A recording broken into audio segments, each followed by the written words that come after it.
Komisi Pemberantasan Korupsi atau KPK telah melakukan pencegahan kepada mantan Menteri Agama Yakut Khalil Qaumas untuk bepergian ke luar negeri dalam perkara dugaan korupsi kuota haji 2024. Lalu seperti apa duduk perkara dugaan korupsi kuota haji tahun 2024? Kasus dugaan korupsi kuota haji di Kementerian Agama tahun 2024 memasuki tahap baru.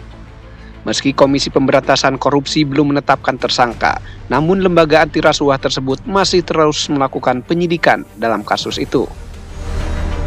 Teranyar, Komisi Pemberantasan Korupsi mencegah Yakut Khalil Qaumas yang menjabat sebagai Menteri Agama saat itu untuk bepergian ke luar negeri.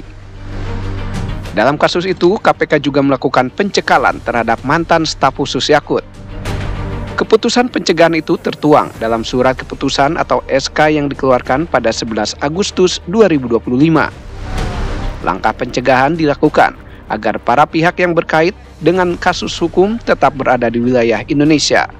Hal ini dianggap penting untuk memastikan kelancaran proses penyidikan yang tengah berlangsung.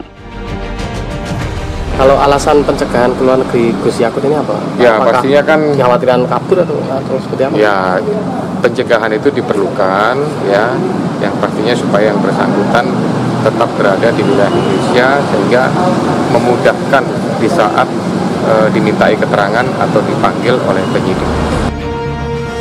Dalam kasus ini, penyidikan KPK berfokus pada dugaan penyelewengan alokasi 20.000 kuota haji tambahan dari Arab Saudi yang didasarkan pada surat keputusan Menteri Agama terkait pergeseran kuota haji tahun 2024. Dalam SK itu, alokasi kuota haji dibagi rata, yaitu 50% untuk haji reguler dan 50% untuk haji khusus. Hal ini dianggap menyimpang dari aturan dalam Undang-Undang Nomor 8 Tahun 2019 yang seharusnya menetapkan porsi 92% untuk haji reguler dan 8% untuk haji khusus.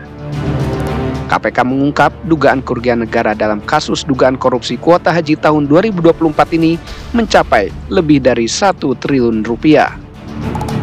Dari Jakarta, tim TV One mengabarkan.